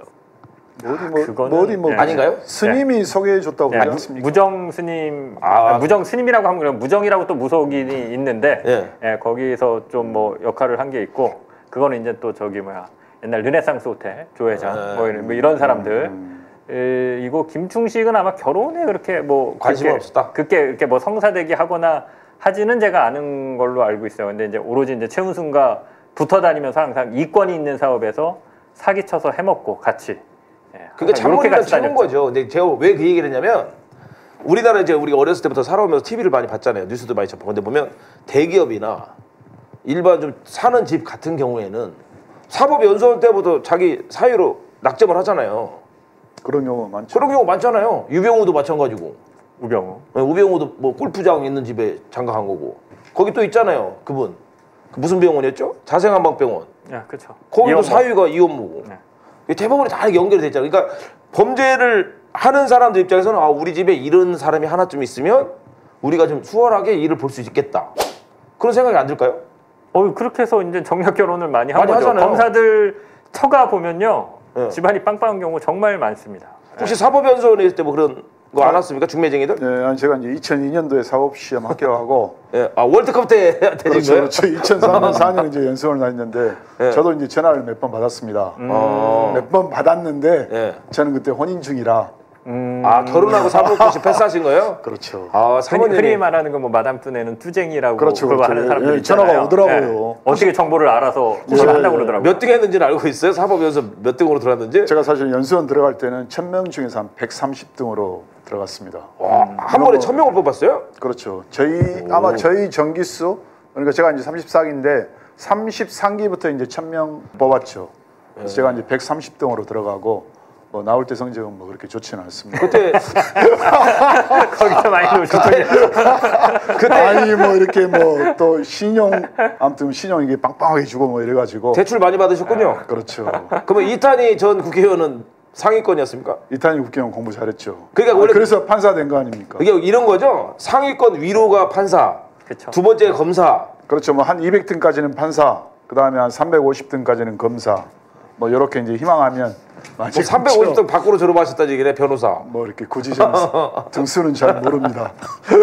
대한민국이 얼마나 웃기냐면 지금은 그렇지 않은데 옛날에 사법고시 300명 뽑고 할 때는 예를 들어서 판사 티오가 100명이다. 그 해 100명 뽑는다 그러면 1등부터 100등까지가 그냥 판사. 이렇게 됐다라고 하고요. 그 판사 중에서도 이제 1등이 있을 거 아닙니까? 그 1등, 사법연수원 1등이 제일 좋은 보직. 2등이 그 다음 보직. 이렇게 발령을 냈다라고 해요. 옛날에. 그렇죠. 진짜 한국은 진짜 성적지상주의가 그렇게 보면 가장 이제 공부 잘하는 친구들이 중앙지법 판사로 그렇죠. 그런 식으로 검사도 마찬가지고. 그러면 이제 그 판사 중에 서울부터 이제 지방까지 100등은 이제 뭐 어디 저기 정읍지청이나 뭐 이런 데로 가겠네요. 그렇죠. 보통 처음에 경력을 보면 등수를 대략 증가할 수 있죠. 그래서 중앙지법에 이제 기자들이 만나는 공보판사. 나 뭐 이제 대법의 공보판사들 보면 사법연수원 등수 보면 거의 1등에서 5등 사이가 많습니다. 아무나 그 공보관을 안 시켜주거든요. 똑똑한 사람들 많이 계시죠. 어찌 됐건 요새는 좀 모르겠는데 한 20년 전만 하더라도 진짜 그 조직의 이제 뭐 대변인, 공보관 이런 사람들은 나름 그 조직에서 키울 사람들 한 번씩 시켰거든요. 근데 이제 판사 조직도 마찬가지라서 공급 판사 만나서 뭐 중앙지법 정도의 공급 판사 만나서 사법연수원 때 성적 물어보면 거의 한 자리 막 뭐 5등 했나 뭐 막 이런 얘기 나오고 그랬습니다. 이게 저희가 95년대 군대를 갔거든요. 의경을 갔는데 그때도 4년제 나온 사람이 4년제를 다니는 사람이 원서를 내면 너는 교통의경 그리고 우리 같은 애들은 대문함하고 그때도 그랬거든요. 사법연수원도 그렇군요. 근데 이제 그게 어떻게 보면 참 문제긴 한데 또 어떻게 보면 깨끗한 게 그렇게 쫙 해버리면 뒷말이 안 나오죠. 누구 백으로 누구는 좋은 데 갔다. 이런 얘기가 안 나오죠. 차라리 그렇게 하면. 그러니까 성적으로 해버리면 지금 공부 잘하니까 저희 갔구나. 오히려 그런 측면에서 보면 좀 공정할 수도 있는 거죠. 지금 이제 국정감사에서 이제 사법부 개혁에 관련된 이제 국회 질의가 많이 뭐 각 법원들마다 이제 법원장들 나와서 이제 질의하고 응답을 했었는데 내란이라고 명확하게 답한 법원장들이 한 명도 없습니다. 왜 그렇습니까? 그러니까 진짜 한심하더라고요. 아니 이게 눈치를 보는 거죠. 아니 이게 비상계엄 할 수 있는 요건이 헌법에 명확히 규정돼 있잖아요. 전시, 사변, 이해준한 국가 비상사태. 그러니까 누가 보더라도 이렇게 이 양반들 지금 아까 말씀드린 그 진짜 10등 이내로 들었던 사람들일 겁니다. 그래서 쭉 아무튼 엘리트 중에 엘리트고 법률 전문가죠. 아니 근데 그 명확한 사건에 대해서 내란이라고 한 명도 얘기하는 사람이 없다. 그만큼 한심하고 눈치 보고 그러는 거죠. 그게 뭐 조이대 때문 아니겠습니까? 그렇죠. 조이대가 한 번도 이 12.3 비상계엄 내란에 대해서 내란이다, 불법이다 라고 얘기한 적이 없거든요. 오히려 그쪽 편을 들었지. 심지어 진짜 서부지법 난동, 그구들이 가서 다 때려부셨지 않습니까? 그렇죠. 그때도 조이대 대법원장은 흔한 말로 우리가 죄송한데 방송에서 아닥하고 있었습니다. 그러니 인사권을 갖고 있는 조이대가 그런데 그 밑에 이제 법원장 이런 사람들은 진짜 이제 그 눈치를 볼 수밖에 없는 사람인데 나서서 소신 있게 발언 못하는 거죠. 그러니까 제가 이렇게 보면 이재명 대통령 파기환송심 당시 대법관들이 종이 문서가 아닌 전자문서를 살펴봤을 것이라는 의혹에 대해서는 어떻게 생각하십니까? 여기서 이제 법관들 대법관들의 저는 뭐 권위가 다 떨어졌다고 7만 봅니다. 페이지. 7만 페이지를 지금 출력해서 보면 뭐 트럭으로 한 트럭 다 채우는데 그럼 그거 어디 갔냐 지금 물어보는데 어디 있다고 얘기도 못하고 출력했는지도 얘기를 못하고 그렇죠? 전자문서로 봤다는 얘기도 못하고 그런데 보긴 봤다. 이게 무슨 말입니까 이게 도대체? 말장난이죠. 그렇죠. 말장난인데 글씨 잘 보이세요? 네, 잘 보입니다. 이거 7만 장 보라면 보실 수 있겠어요? 7만 장이 사실 우리가 이제 좀 상상이 안 가실 텐데 아무튼 200페이지 책이 350권입니다. 이거를 그 짧은 기간에 2주 동안에 복사해서 봤다는 거. 그러니까 이제 그래서 그 스캔 문서에 로그인 했다는 기록 이걸 제시를 못 하잖아요. 아니 그거 하면 바로 탄론하니까요. 그게 직원들도 뭐 어정쩡 하잖아요. 그렇죠. 내가 말하기도 그렇고 내가 말하면 또 가면 왕따 될 것 같고 또 그런 또 위험성이 있으니까. 그러니까 이제 여기 이제 지금 형사소송법이 10월 10일 날 개정이 돼서 이제 그 전자문서 이것도 이제 효력이 있습니다. 근데 10월 10일 이전에 그러니까 이제 5월 1일 날 대법원 선고가 나왔는데 그때만 해도 전자문서는 효력이 없는 겁니다. 전자문서를 보고 판결 선고하면 이거는 절차상 위법이에요. 그래서 이제 종이 문서를 봤다고 주장하는 건데 여기에 대해서도 이제 그럼 증거를 제시해봐라 이러니까 증거는 제시 못하고 그러니까 천대 법원행정처장이 국회에 나와가지고 처음에는 뭐 전자문서를 봤다 그 다음에는 뭐 전자문서는 효력이 없어서 종이문서로 봤다 근데 로그인 기록 제시해봐라 그럼 제시를 못하고 지금 아무튼 뭐 그 증언이 오락가락하고 있는 거죠. 그러니까 말 그대로 진짜 그냥 이 대충 예를 들면 뭐 재판연구원들 많이 있지 않습니까? 그래서 제가 볼 때는 보고서 몇 장 이렇게 정리해서 준 거 보고 이렇게 허술하게 판결 선고지 않았나 이런 강한 의심이 듭니다. 지금 전원합의체의 어떤 뭐라고 그럴까 권위 혹은 정통성 이런 걸 부여하기 위해서 대법관 전원이 기록을 다 꼼꼼히 보고 합의하에 토론 논의해서 결정한 파기환송이다. 천대협이 지속적으로 해왔던 얘기잖아요. 그렇죠. 주구장창. 근데 그 와중에 두 명은 정확하게 10 며칠 동안 해외 나가 있었다는 거 아닙니까? 13일. 맞아요. 둘 다. 그럼 어떻게 본 겁니까? 그러니까 이것도 위증이죠 지금. 그러니까 법을 집행하는 사람들 스스로가 거짓으로. 그렇죠. 불법. 그 순간을 모면하기 위해서 이렇게 한다는 것 자체가 우린 누굴 믿어야 되지? 저분들이 진짜 공정이라고 얘기할 수 있나? 그 두 분은 13일 동안 7만 쪽을 어떻게 읽었다는 거예요? 그러니까 지금 이게 외국 나가서 두 명 외국 13일 동안 해외여행을 갖고 이 두 사람이 다 이렇게 위죄 의견을 낸 대법관들입니다. 그러니까 이제 그 저희대가 그래서 우리가 사법부의 독립을 보장하는 이유는 공정한 판결을 내라. 그래서 사법부 독립을 보장해 주는 거 아닙니까? 근데 스스로 이렇게 공정성을 파괴해 놓고 사법부 독립을 얘기하는 거. 이게 그래서 이제 저희대가 욕을 먹는 거죠. 이게 욕을 많이 묵어요 지금. 이게 대법관 26명으로 증언한다는 사법부 개혁에 의견을 내겠다는 우리 조희대. 이거야말로 입법부 권한 침해 아닙니까? 국회는 국회대로 할 일이 있는 건데. 근데 뭐 사법부가 이제 자기 의견을 낼 수는 있죠. 근데 자기 손이 깨끗해야죠. 근데 이렇게 아무튼 사법부의 공정성을 깨뜨린 사람이 사법부 개혁하겠다고 하니까 의견을 낸다는 거. 그러니까 이게 이제 어불성설이란 거죠. 그러니까 내란을 내란이라고 얘기도 못하는. 그렇죠. 한심한 조희대가. 저는 이거는 좀 다른 얘기긴 한데 정책 제안을 여기서 좀 하나 좀 드리고 싶은 게 사실은 모든 공무원으로 범위를 그렇게 했으면 좋겠는데 모든 공무원이 안 된다면 일단 고위공직자나 일정 이상한 어떤 급이 되는 그 공무원들을 대상으로 해외 출장 내역은 자동으로 인터넷에 그냥 떠나는 오픈되게. 즉시 출장지, 출장 목적, 그 다음에 출장 일정, 그리고 출장 비용을 전부 다 그 즉시 실시간으로 공개하는 제도를 좀 만들 필요가 있습니다. 이게 해외 출장 문제가 왜냐면 계속 문제가 되거든요. 그러니까 국회의원, 뭐 대법관이나 고위 법관들, 그리고 뭐 장차관이나 실국장 이상의 뭐 고위 공직자들 이런 사람들, 그러니까 뭐 국방부, 외교부 이런 좀 국가 안보나 이렇게 좀 비공개해야 될 걸 빼면 판사들이 해외 출장 가는 거 우리가 몰라야 됩니까? 모를 이유가 없잖아요. 아니, 판사들이 무슨 공무상 출장인데 무슨 뭐 국정원 저겁니까? 해외에 나가서 다른 판사들 만나서 뭐 혹은 해외 무슨 어디 법원 가서 세미나 참석하거나 뭐 이런 걸 텐데 학술대에 가거나 그거 국민들이 알면 안 됩니까? 근데 이게 지금 이거를 그런 시스템이 있었다면 대법원이 지금까지 천대엽이가 그런 주구장창 거짓말을 못했겠죠. 우리가 그때 파기환송할 때 그 즉시 알았을 테니까 인터넷 홈페이지 들어가 봐서. 그렇죠. 근데 이게 민주당도 이런 걸 안 해요. 이거 국민들이 알 권리에도 부합하는 거고 대한민국의 부정부패를 상당수 줄일 수 있고 이런 고위 공직자나 법관들의 거짓말도 막을 수 있는 거거든요. 그렇잖아요. 이거 좀 꼭 민주당이 법안을 만들고 법안까지도 필요 없고 정부가 그냥 결단하면 되는 건데 좀 했으면 좋겠습니다. 좀 양심적으로 좀 합시다. 양심적으로 지켜보는 시민들 우라통 터지게 하지 말고 양심적으로 좀 해주셨으면 좋겠고 또 직위원 또 이 룸사롱 술자리 접대 이게 또 국정감사에서 또 논란이 됐습니다. 3명이 170만 원치 술을 먹었기 때문에 1인당 기준으로 99만 원 이하의 징계 사유가 안 된다는 대법관 윤리실 과연 170만 원만 냈을까요? 저는 그런 의구심이 들더라고요. 아니 접대를 받은 것 자체가 문제인데 아니 뭐 170만 원이라서 n분의 1 해보니까 99만 원이라서 징계 사유가 안 된다? 그러니까 이게 진짜 이제 웃기는 겁니다. 그러니까 이제 청탁금지법은 이제 직무와 관련이 없더라도 100만 원 이상 받으면 형사처벌을 합니다.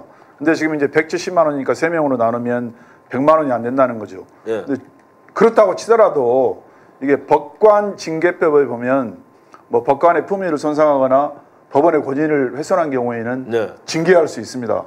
지금 이제 우리가 170만 원이면은 사실 이거 일반 술집이 아닌 거죠. 그렇죠. 그러니까 여자가 나오는 술집인 거예요. 그래서 현직 판사가 변호사들을 2명하고 여자가 나오는 술집에 갔다는 이 사실 자체가 어떤 법관의 명예를 훼손한 거죠. 그러면 징계해야죠. 형사처벌이 안 되니까 징계를 못한다. 이게 말이 안 되는 거죠. 그렇죠. 그러니까 이 사람들은 자기 식구들은 참 얼레고 달래고 잘 감싸줘요. 근데 800원 가지고 버스 기사가 커피를 마신 거는 냉정하게 처벌을 합니다. 그렇죠. 맞습니다. 이게 무슨 기준으로 책 다른 걸로 배워요? 아니 그러니까 진짜 이 법원이 지금 법원의 민낯을 보여주고 있는 것 같아요 지금. 나 그런 사람들이 뭐 대법원장 되고 대법관 되고 이런 거 보면 이해가 안 가요. 아니 뭐 이렇게 기준을 갖고 판결을 하셨어야 아 저랬으니까 저렇게 할 수 있겠구나. 저는 그때 뭐가 화났냐면요. 그 800원 때문에 소송을 고소한 사람이 더 웃기더라고. 안 그렇습니까? 돈 800원 때문에 뭐 노조하고 아무리 문제가 있다고 그래도 돈 800원 때문에 한인 사람의 인생을 범죄자를 만들어요? 최근에는 또 그 저기 뭐야 하청업체 직원이 예. 원청업체 가서 초코파이랑 뭐 음료수 하나 냉장고에서 꺼내 먹었다라고 그래서 절도로. 기소해서 예. 기소해 그거 다 해봐야 뭐 한 2,000원밖에 안 되는 걸 텐데 그러니까 법을 그렇게 적용할 수도 있죠. 허락을 안 받고 꺼내 먹으면 논리상으로는 절도로 볼 수도 있죠. 논리상으로는. 네. 그러면 친구네 집 놀러 가서 친구 허락 안 받고 냉장고에서 뭐 꺼내 먹으면 네. 절도로 기소할 수 있다는 얘기 아니에요. 예. 친구가 좀 기분 나쁘고 그 집에 그러면 너 왜 내 허락도 안 받고 꺼내 먹어? 이러면 이거 절도로 기소할 수 있다는 건데 근데 아 진짜 이렇게 없는 사람에게 대해서는 무리해서 이렇게 엄격한 잣대를 치게 되고 자기들한테는 한없이 너그럽고 그러니 사람들이 국회의원들이 법을 만든다고 해서 찬성을 하는 겁니다. 저는 26명으로 증언하는 것도 찬성하거든요. 왜 그런지 아세요? 회사에 신입사원으로 들어가든 법원에 처음 그냥 판사로 들어가든 최고의 자리로 가고 싶은 게 욕망 아닙니까? 극심이고. 네. 그래도 그 자리에 올라가기 위해서 무단히 노력을 하실 거고. 네. 아니 그런 사람들한테 교회자지 맨날 라인 있고 이런 사람들만 이런 자리 가면. 맞습니다. 그러니까 이제 대법관은 사실은 이제 물론 뭐 판결도 하지만 반드시 법리적 판결만 하는 것은 아니거든요. 어떻게 보면 국가 정책에 네. 굉장히 중요한 판결을 내리는 곳이고 그러면 각계각층을 대변할 수 있는 사람들이 대법관으로 들어가서 같이 심의해서 판결을 내리는 좀 그게 맞죠. 그래서 제가 볼 때는 26명 뭐 찬성합니다. 네, 저도 찬성합니다. 우리 장 기자님은요? 아니, 그러니까 본인들 일이 많아서 상고법원 만들어 달라면서요. 57,000건에 있대요. 네, 지금 계류돼 있는. 근데 그거는 되고 그럼 대법관 증언은 도대체 안 되는 논리의 근거가 뭔지를 모르겠어요. 그러니까 정치적이다. 뭐 대법원의 뭐 독립을 침해한다. 아니 그러면 상고법원은 왜 만들어 달라고 그런 거예요? 또 보낼 사람도 있나 보죠. 어? 아니 그러니까 이게 이제 그겁니다. 그러니까 검사들도 그렇고 판사들도 그렇고 참 비겁하다라고 저는 생각을 하는데 맨날 이제 기자 입장에서 취재하는 입장에서 만나 보면 맨날 징징대는 소리가 일 많다라는 거예요. 그렇죠. 일 많다. 맨날 징징. 뭐 서류 이렇게 쌓여 있고 맞는 얘기입니다. 맞는 얘기예요. 그래서 그래? 그럼 더 뽑아줄게. 그거는 또 반대죠. 네, 그거는 죽어라고 반대해요. 그러니까 의사들도 비슷해. 바빠 죽겠대. 너무 볼 환자가 많대. 잠도 못 잔대. 그래 의사 더 뽑아줄게. 그러면 그건 죽어라고 안 되는데 뭐 어쩌라는 겁니까? 뭐 어쩌라는 거예요?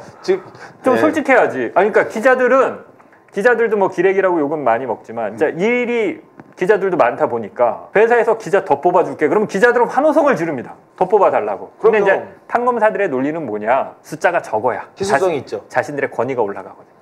그렇죠. 자신들이 법관이나 이 검사 옷을 벗고 변호사 됐을 때 단가가 수임료가 올라가거든요.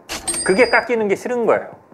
그러니까 두 가지 충돌하는 얘기를 계속합니다. 일이 너무 많다. 어떻게 이럴 수가 있냐. 더 뽑아줄게. 그건 싫다. 답답합니다 진짜. 지금 장인수 기자님 얘기하실 때 장인수 기자님 얘기에 집중을 해야 되는데 자꾸 실미도가 생각이 나요. 비열한 변명이 있습니다. 비겁한 변명입니다. 비겁한. 네, 비겁한 변명이. 조희대 대법원장 만나면 그 법원 측 비열한 변명이 있습니다. 이것만 해도 나 정말 코미디가 아닌가 싶습니다. 설경구 발언인가요? 네. 지금 명태균 또 특검에 또 출두하고 지금 김건희와도 트러블이 생기고 지금 이제 자기를 변호하기 위해서 자기가 유리한 쪽으로 이제 말들을 쏟아내고 있습니다. 근데 명태균 사건 재판장 김인택 부장판사의 뇌물수수와 대기업 접대 또 사건이 나왔어요. 어떻게 생각하십니까? 그렇죠. 예. 그러니까 이 양반이 지금 이제 맡고 있는 사건이 이제 그 명태균, 김영선의 이제 공직선거법 위반 사건. 네네네. 네, 이제 주심이고 네. 그 외에 그 이제 창원 지역 관련해서 뭐 이제 부정부패 관련 뭐 선거법 위반 사건 주심을 엄청 많이 맡고 있더라고요. 네네. 그래서 근데 이 양반이 본인이 알고 있는 신라 면세점 뭐 홍보팀장한테 자기 여권 사진을 보내줘가지고 이제 그 팀장으로 하여금 그 면세점에서 물건을 구매하게 해요. 그래서 그 구매한 것이 뭐 200만 원짜리를 뭐 40만 원에 구입하고 네네. 한 20만 원짜리 한 4만 원에 구입하고 그렇게 해서 이제 불거진 사건이죠. 그래서 지금 이제 요 김인택 부장판사는 이제 지금 검찰 수사를 받고 있습니다. 그러니까 아까도 말씀드렸지만 이게 사람들이 그러니까 이제 재판을 받고 있는 사람들이 판사의 판결에 그 수긍을 하려면 자기 선이 깨끗해야 되거든요. 아니 이렇게 이런 사람 판결 내리면 누가 거기에 대해서 승복하겠습니까? 그러니까요. 참 문제가 많아요. 저는 이걸 보고 그래서 나름대로 한 20년 기자 생활을 하면서 사회부를 오래 해갖고 다양한 수법들을 많이 취재하면서 봤는데 네. 이거 처음 봅니다. 처음 봐요.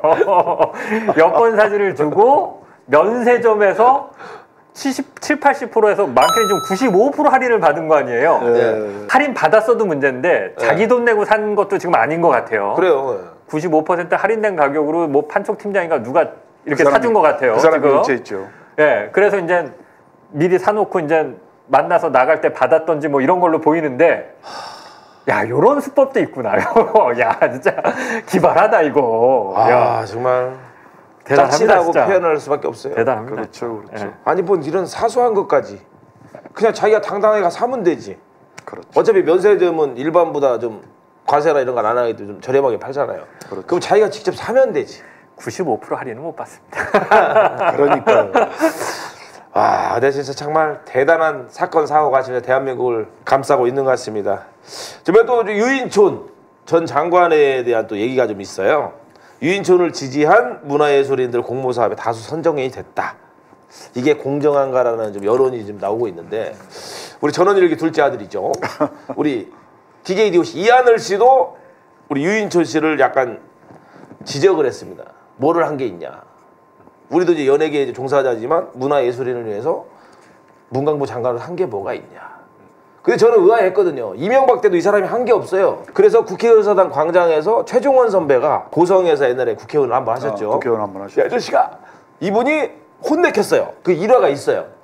근데 그때도 문화인들의 지지를 못 받았어요.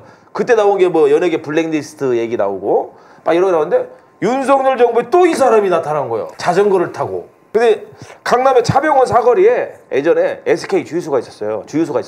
그게 유인촌 씨 거예요. 그 이 사람이 또 옛날에 뭐 극단 같은 걸 또 하면서 압구정도 쪽에서 극단 같은 걸 하면서 뭐 임금 문제 뭐 이런 걸로 해서 약간 구설수에 오른 적도 있는데, 이 사람이 다시 윤석열 정부에 컴백을 한 거예요. 또 문광부 장관으로. 그러더니 지금 이런 이제 사건 사고들 이제 공모 사업에 관련된 얘기나 뭐 여러 가지 나오는데 줄을 잘 되나 봐요. 예? 줄을 잘 되나 봐요. 내가 볼 때는 윤석열이가 이명박 대통령한테 가서 얘기를 하니까 이 사람은 좀 쓰소 해가지고 데려다 쓰지 않았나라는 그런 생각이 들더라고요. 왜냐면 이명박 때 정부 강요에 있었던 사람들이 다 컴백한 사람들이 많거든요. 우리나라에 그렇게 저렇게 인물이 없나? 저는 그 생각이었어요. 처음에. 없죠. 인선 발표할 때 막. 없죠. 이런 경우도 없잖아요. 그러니까요. 13년 전에 문화책 장관부를 했는데 13년 후에 다시 컴백을 해. 뭐 베컴입니까? 축구 선수도 아니고. 이렇게 아니, 잘했으면 또 모릅니다. 그렇죠. 잘했으면 또 몰라요. 네. 그때 문화예술계 거의 뭐 거덜이 났어요. 절단이 나고 서로 싸우고 막 그런 사건들이 많이 요소요소 있었는데 갑자기 온다고 죽겠는데. 그러니까 저도 이제 저희 세대가 사실은 이제 예전에 전원일기 지금도 나와요. 보고 자란 세대 아닙니까? 그래서 케이블 채널 보면 이 양반이 전원일기 이제 둘째 아들 했었고, 네. 참 뭐 인상도 좋고 이제. 근데 응삼일보다는 비중은 없었어요.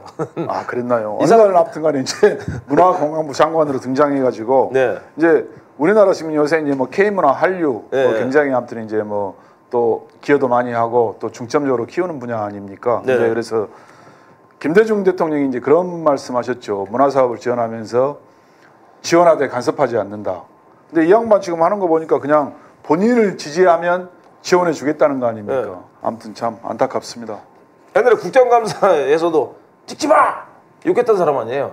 그렇죠. 예, 예. 대단한 사람이에요. 권위적이었죠. 그냥 봐도 그냥 전원일기 둘째 아들이에요. 예.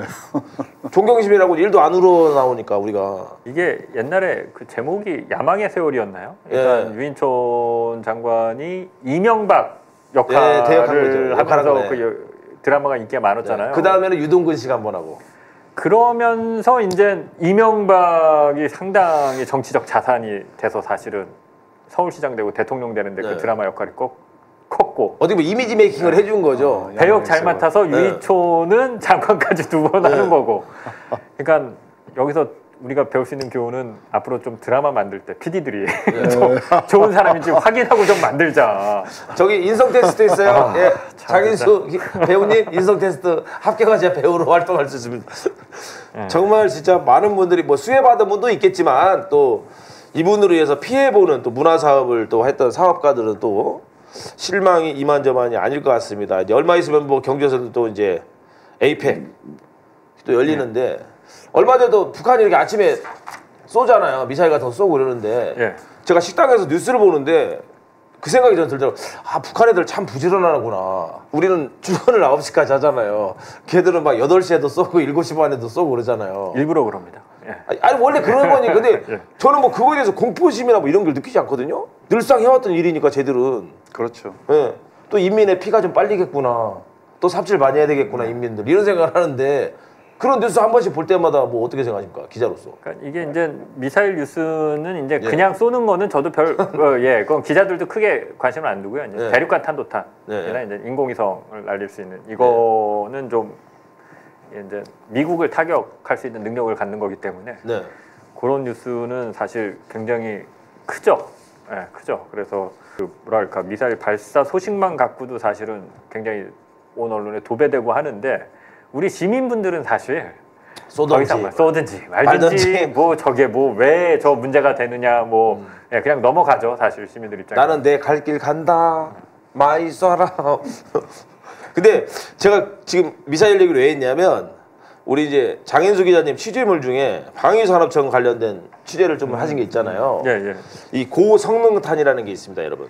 그래서 지금부터는 우리 장인수 기자님의 얘기를 좀 듣고 여러분도 한번 저게 맞는 건지 어떤 게 진실인지 어떻게 우리나라를 강국으로 만들어야 되는지 한번 생각해보는 시간을 가져보도록 하겠습니다. 예. 그 두레텍이 개발한 이제 고성능탄이라고 네. 일반 소총의 총탄입니다. 군대 다녀왔어요. K2. 처음에는 훈련소에서는 M16. 예. 그러니까 그 M16이나 이제 보통 K2, 예, K2에 넣는 일반 총알 있지 않습니까? 예, 예. 그 총알을 개발을 했는데 네. 그게 방탄복도 뚫고 K2에 넣어서 쐈는데. 방탄복도 뚫고 방탄복이 보통 이제 레벨 3가 소총탄을 맞는 게 레벨 3. 네. 그다음에 7.62mm 철갑탄을 막는 게 레벨 4. 근데 레벨 4까지 뚫어요. 5.56mm 소총탄이. 그럼 비싸냐? 기존 소총탄이랑 가격도 똑같습니다. 가격은 동일하고요. 네. 육군 사격 훈련장. MBC 취재진이 참가한 가운데 고성능탄 성능 시험이 진행됐습니다. 100m 거리에 장갑차의 철갑으로 사용되는 6.5mm 두께의 방탄강을 설치한 뒤 소총에 들어가는 5.56mm 총탄을 발사해봤습니다. 먼저 우리 군이 주력으로 사용하고 있는 K100탄.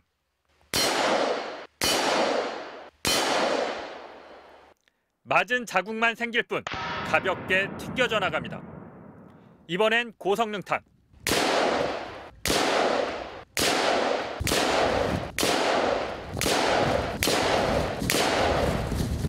맞는 족족 방탄강을 뚫어버립니다. K100탄과 비교해 탄착군도 훨씬 좁게 형성됐습니다. 명중률까지 향상된 겁니다. 지난해 10월엔 사거리 성능시험이 진행됐습니다. 1km 거리에 3.5mm 두께의 강철판을 설치하고 기관총에 들어가는 7.62mm 총탄을 쐈는데 결과는 놀라웠습니다. 한 발도 예외 없이 1km나 떨어진 강철판을 관통했습니다. 30발 사격, 22발 명중, 22발 관통.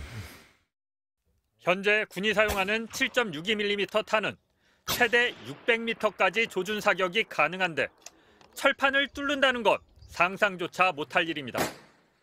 고성능탄은 뒷부분의 호물파, 공기 저항을 최대한 줄였고 무게중심을 앞으로 당겨 앞부분이 흔들리지 않게 비행 안정성을 대폭 증가시킨 것이 성능 비결입니다. 현재는 소화기 탄에만 우선적으로 적용을 해봐도 3배 이상의 성능이 나오는 것을 봐서는 모든 날아다니는 모든 비행체에 다 적용할 수 있는 기술입니다. 군은 지난 2년간 30여 차례의 시험 사격을 진행해 고성능탄의 압도적인 위력을 확인했습니다. 또 지난해 12만 발을 특전사에 우선 공급해 야전에서 사용해본 결과 다양한 작전을 수행하는데 문제가 없다는 사실을 확인하고 올해 2월 군 사용에 적합하다는 결정을 내렸습니다. MBC 취재 결과 육군은 2026년 도입을 목표로 고성능탄의 대량 생산을 추진하고 있는 것으로 확인됐습니다. 원천 기술의 해외 유출을 막기 위해 미국, 러시아, EU 등 전 세계 주요국의 특허 등록도 마친 상태입니다.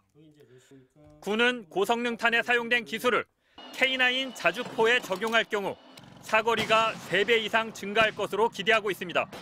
기대가 현실화된다면 군은 세계 최강의 재래식 전력을 확보할 수 있게 됩니다. MBC 뉴스 장희수입니다. 기술 성능은 뛰어나고. 기술 혁신이죠. 네. 대한민국 중소기업이 한 12년에 걸쳐서 12년은 아니고 벌써 몇 년 전에 개발은 끝났으니까 한 7, 8년의 개발 과정을 거쳐서 2020년, 2021년에 완성을 합니다. 네. 네. 근데 이제 대한민국 군에 납품하는 거는 어렵다고 사실상 판단을 했고 불가능한 상황이고요. 네.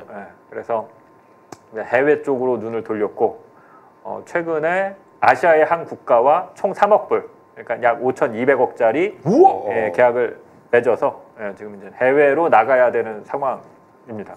그 어쨌든 우리나라는 지금 이제 뭐 전 세계 뭐 유일한 분단 국가라고 표현을 하는데 어찌됐든 우리 국방, 우리 자국민을 보호하기 위해서는 기존에 쓰던 총알보다는 두리택이 개발한 총알이 성능도 우수하고 유효 사거리도 길고요. 네, 우리 국민들을 더 안전하게 지킬 수 있는 총알인데 이게 관통력이 좋으면은 보통 대인 저지력이 떨어지는 경우가 많거든요. 그냥 네. 뚫고 지나가 버리면 네. 대인 저지력이라는 건 뭐냐면 총알이 이제 사람 몸에 맞으면 총알이 이제 이 사람 몸 안에서 부서지는 거죠. 네네. 그래서 이제 장기를 파열시키고 그렇죠. 파편들이 이제 네. 그 퍼져나가면서 이제 장기들을 흔히 말해서 이제 좀 잔인한데 긁으면서 지나가는 거죠. 그러니까 네. 그래 이제 대인 저지 치명상을 입히는 거고. 그냥 관통을 해버리면 급소만 안 맞으면 그 금방 치료가 되거든요. 그래서 대인 저지력이 떨어진다. 전문가들이 그렇게 많이 오해를 하는데 대인 저지력 그 실험 성능 시험까지 다 끝나서요. 대인 저지력은 기존 탄하고 똑같이 나옵니다. 근데 왜 굳이 방위산업청에서 우리나라하고는 안 맞다고 판단한 걸까요?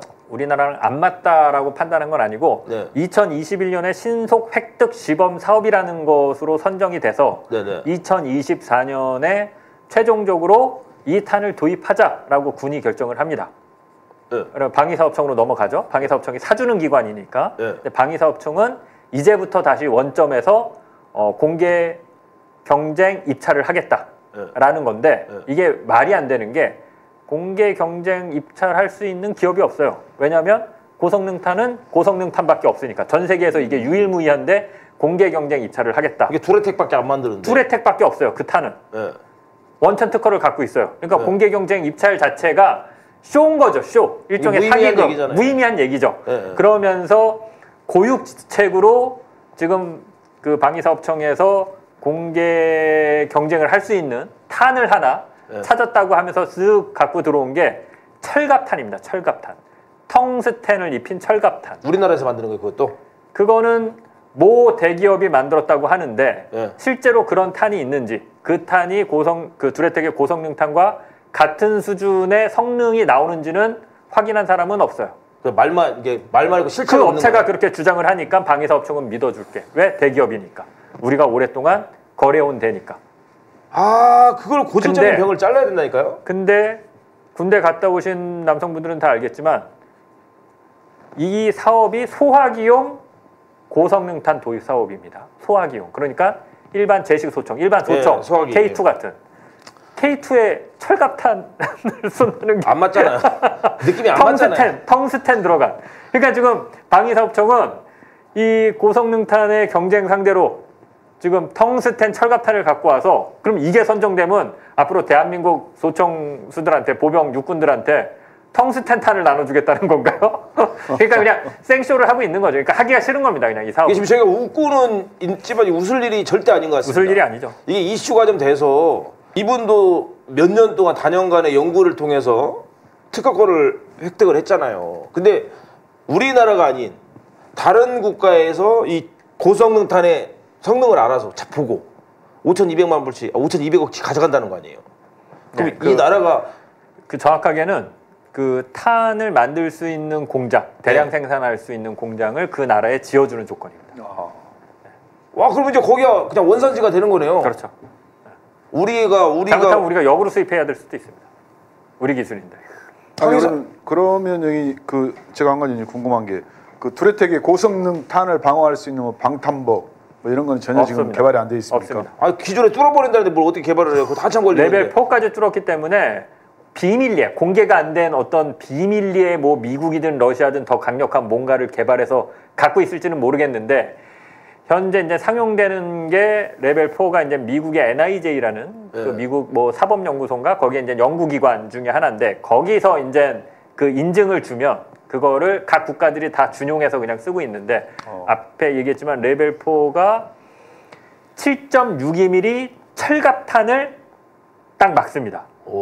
예, 근데 우리가 이제 보통 영화에서 보는 경호원들이나 군인들이 이제 방탄복 입고 나오잖아요. 그럼 총 맞으면 넘어진 다음에 이제 아프긴 하지만 다시 일어나지 않습니까? 이 박혀 있고 요건 레벨 3. 레벨 4는 더 강력한 건데 5.56mm 소총탄이 지금 캐나다 가서 성능 시험을 했거든요. 캐나다 보병이 쓰는 윈체스터 소총에 넣어서 발사를 했더니 15m 거리에서 6발 쐈는데 6발이 다 레벨 4 방탄복을 깔끔하게 뚫었습니다. 와. 중간에 박힌 것도 아니고 그냥 관통해서 깔끔하게 다 지나갔어요. 관통해서. 전문용어로 훑고 지나갔다는 거 아니에요? 뚫고 지나갔습니다. 뚫고 깔끔하게. 야, 그런 무기 정도의 전문가이신 것 같아요. 그 제가 이거 11년 동안 취재했습니다. 아 진짜로요? 이 한 아이템만. 네, 이게 진짜 뭐 국방 기자 나와 있는 줄 알았어요. 저는 이게 게임 체인저가 될 거라고 생각하고 이게 엄청난 기술이잖아요. 지금 말로만 들어도 그렇죠. 게임 체인저가 될 거라고 생각하고 이거가 이제 우리 군에 도입되면 재래식 전력은 대한민국이 그냥 최강이죠. 그렇죠. 이것만 도입돼서 우리가 쓰면 미군이랑 뭐 그럴 리는 없겠지만 그 어느 나라 군대랑 붙어도 그럴 것 같습니다. 재래식 전력에서는 최강이 되는 겁니다. 그냥 우리가. 예. 어떻게 보면 두레텍에서 우크라이나에 하면 가야 되겠네요. 가서 소문을 내는 거지. 이런 총알이 이제 우리한테 온다. 러시아 니네 조심해라. 아무튼 이 총알이 다 뚫는데 대한민국에 이제 방산 카르텔은 못 뚫어서 방산업장만 못 뚫었네요. 네, 해외로 나가야 되는 상황이고요. 요거를 제가 지난주에 다 지지난주인가요? 다 보도를 했고 그 이후에도 방위사업청이 입장을 밝혔는데 뭐 요지부동입니다. 이럴 때 우리 이 대통령이 또 한마디 해야 되는데. 네, 근데 뭐 쉽지는 않은 상황입니다. 근데 중요한 건 어쨌든 자국의 어떻게 보면 이것도 고유 물품이잖아요. 물론 전쟁은 일어나면 안 되고 이 총알로 인해서 희생이 일어나면 안 되는데 이런 강력한 무기를 갖고 있으면 전쟁이 억지되는 거죠. 그렇죠. 남들이 우리를 없이 여기지 못하고 함부로 하지 못하고 쳐들어오지 못하는 거죠. 전쟁을 하기 위해서라기보다도 이런 강력한 무기가 필요한 겁니다. 자기 보호죠. 우리 대한민국을 보호하기 위해서는 꼭 필요한 아이템인데 우리 방위산업청은 좀 어떤 게 현실적인 건지를 좀 생각 좀 해보시고 오랫동안 거래하는 것도 그게 좋은 게 아닙니다, 여러분. 안 그렇습니까? 꼭 이게 오염이 돼요. 당연시 되고. 그러니까 뭐 군인들 보급하는 워카라든지 군복이라든지 개선이 돼야 되는데 그냥 똑같아요. 이왕이면 좋은 거 입히고 좋은 거 먹여야 힘이 나서 나라를 잘 지킬 거 아니에요. 그래 외국에서 우리나라 군인들마다 와 코리아 솔저 굿 이럴 건데 이 비리가 제일 많은 게 방위산업청이에요. 저희가 뭐 전문적으로 뭐 보도는 못 하겠지만 여기 보셨죠? 거의 뭐 국방 기자예요. 거의 그 군사와 기밀에 대해서 많이 하시고 이게 하나만 더 설명을 드리면 이거를 원래 총알을 만들려고 한 게 아니라 원천 기술은 포탄을 적용하려고 한 거예요. 이 사람이 원래 이걸 개발한 사람이 군에서 무기를 개발해왔던 사람이거든요. 근데 이제 중령으로 국방연구소나 이런 데 출신이시겠네요. 원래 무기를 개발하던 무기 과학자입니다. 군에서도 무기 개발하는 보직에 주로 있었던 사람이에요. 과학자인데 중령으로 2013년에 예편하고 나와서도 계속 무기 개발을 한 건데 어떤 무기를 개발했느냐? 포의 사정거리를 늘리는 거를 연구를 한 거예요. 이전까지는 포의 사정거리를 어떻게 늘렸냐면 포를 더 강하게 만들어서 포신을 더 두껍고 단단하고 강력한 철을 써서 포신을 강하게 하고 포탄을 발사할 때 화약을 많이 작약해서 화약을 세게 터트리면 더 멀리 날아갈 거 아닙니까? 세게 여기서 터트리면 더 멀리 날아갈 거 아니에요. 대신 이제 포신이 버텨줘야죠. 그 압력을. 이런 식으로 개발을 했습니다. 포를 더 단단하게 하고 화약을 더 세게 넣고. 근데 이거 이제 한계에 왔습니다. 더 이상 이 방식으로는 철도 뭐 엄청 포신의 철도 엄청 단단해지고 화약을 작약하는 것도 이제 최대치. 근데 여기서 이제 기술 혁신을 한 게 뭐냐면 이 사람이 날아가는 포탄을 공기의 저항, 공기를 더 잘 가르면서 날아갈 수 있도록 탄의 뒷부분을 디자인을 합니다. 공기가 지나가는 홈을 파주는 거죠. 네, 그냥 지금까지는 뭉툭했는데 공기가 지나가는 홈을 파주고 탄 안에 내부로 다시 디자인을 합니다. 기존 물질 그대로 쓰면서 배열만 다시 하는 거예요. 그러면서 탄의 무게중심을 앞으로 최대한 끌어당깁니다. 앞이 흔들리지 않도록. 탄이 날아갈 때 뒤가 무겁고 앞은 뾰족하잖아요. 예. 그러니까 뒤가 무겁기 때문에 무게 중심이 뒤에 있어요. 그러니까 탄이 앞이 흔들리거든요. 그렇죠. 이러면 멀리 못 날아갑니다. 그렇죠. 그래서 무게 중심을 앞으로 가져와요. 그러니까 이게 돈이 안 드는 기술 혁신이에요. 기존 탄을 그대로 쓰면서 이거를 원래 최초의 아이디어를 내서 야 이렇게 쏘면 시뮬레이션을 해봤더니 최초에는 1.7배가 더 멀리 나가는 걸로 1.7배가요? 네, 1.7배. 디자인을 새로 한 것만 해서도. 예.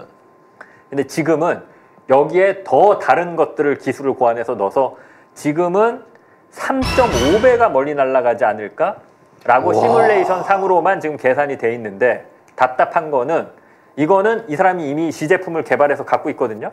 쏴보면 되는 거 아닙니까? 그렇죠. 한번 한 발만 빵 하고 쏴보면 진짜 그렇게 멀리 날아가는지 아니면 안 날아가는지 아니면 3.5배가 아니라 뭐 적당히 뭐 2배쯤 날아가는지 보면 되는데 안 합니다, 대한민국. 좀 해주세요. 안 합니다. 우리 장인수 기자님 11년 지금 취재를 하고 계신데 11년. 이재명 대통령님 방위산업청 불러가지고 혼내주세요. 도리태. 우리 잊어먹으면 안 될 것 같아요. 좋은 회사인 것 같습니다. 근데 지금 뭐 한국에서는 더 이상 사업하는 게 쉽지 않고요. 이제 망하기 직전이어서 더 이상 버티지 못합니다. 그렇죠. 사실상 1인 기업이거든요. 혼자 수십억 원을 투입을 해서 10년 동안 개발을 한 건데 더 이상 버티기가 어려워서 이제 뭐 사실상 외국으로 나갈 수밖에 없는 상황이고 이거를 도입하는 게 2024년 11월에 군이 최종 결정을 합니다. 지금 1년 가까이 지났거든요. 계속 1년 동안 우린 경쟁 입찰할게 하면서 경쟁 입찰조차도 안 합니다. 방위사업청은. 그러니까 이 사업하기 싫은 거예요. 이게 문제가 많은 거예요. 이게 뭐냐면 저는 제일 좀 가슴 아프고 안타까운 부분이 저는 뭐 그렇게 머리가 똑똑한 사람은 아니지만 연구원들 어디 보면 그 대한민국 자산이잖아요. 지금 아까 말했던 이 방위 이런 기업들 우리가 품고 해도 인력 자원이 부족한데 자꾸 외국으로 유출된다는 거, 외국으로 나가신다는 거. 윤석열 때 많이 간 거 아니에요. 그렇죠. IT 투자 안 한다고 그래가지고 카이스트 나오고 이런 좋은 인력들이 다 외국으로 가버리고 우리나라 자체 실리콘밸리를 만들어야 되는데 자꾸 왜 유출을 하는지 모르겠어요. 네? 자 이제 마지막으로 국정원에서 이제 특별 지시를 해서 대통령께서 캄보디아발 범죄를 단절시켜라, 근절시켜라. 이 메시지에 대해서는 어떻게 생각하십니까? 이게 외국이기 때문에 네. 우리나라 대통령이 여기서 얘기한다라고 해서 그 현재 얼마나 좀 영향을 미칠지는 솔직히 미지수입니다. 왜냐하면 캄보디아 정부하고도 협조가 필요한데 뭐 캄보디아 정부랑 우리가 그렇게 사이가 좋은 상황이라고 하기도 어렵고요. 다만 이제 좀 이 기회에 좀 체질 개선을 하자. 지난주에도 말씀드렸지만 네. 우리나라 외교 공관들이 재외국민 보호 업무를 상당히 소홀히 해왔거든요. 네네. 대한민국 국민들, 특히 재외동포들이 가장 많이 얘기하는 겁니다. 외국에 살아보면 도대체 재외공관 뭐 하는지 모르겠다. 그냥 폼이나 잡으려고 하지. 재외국민들 어려움에 처했을 때 도와주질 않는다. 전화해봐야 그냥 무성의하게 전화 받거나 오히려 전화도 안 받고 3시 반이면 뭐 퇴근하고. 근데 이번에 캄보디아 사건에서도 여실히 그게 또 재현됐거든요. 네. 어렵게 탈출해서 재외공간 갔더니 여권 있냐고. 아니 압수당해서 없으니까. 여권 없으니까 당신이 한국인인지 우리가 어떻게 하냐. 그리고 문전박대 당한 겁니다. 그래서 다음날 KBS 기자가 전화했더니 이제 KBS 기자가 옆에 붙어 있으니까 문제될 것 같으니까 그 사람 그냥 겨우 받아주고. 아니 여권이 없으면 여권을 재발급 받으려고 하는 게 대사관인데 여권 뺏겨서 지금 찾아간 거 아닙니까? 그럼 일단 보호를 해야죠. 보호를 하고 들어와서 그 조치를 하면 될 거 아닙니까? 한국에 전화하게 하고 한국에 부모님이 있는지 얼마든지 여권 말고도 확인을 할 수 있잖아요. 아니 한국말 잘하면 한국 사람이지 뭐. 그러니까요. 근데 여권이 없으니까 여권 없다고 문전박대 하는 게 이번에 여실히 드러났잖아요. 그러니까 좀 없어요? 진짜 이거부터 바꿔야 된다. 이거부터 진짜. 예. 아 정말 지금 호되게 혼나고 있어요. 국정감사 기간 동안. 자 그러면 마지막으로 기도를 했더니 비밀번호가 20자리래요.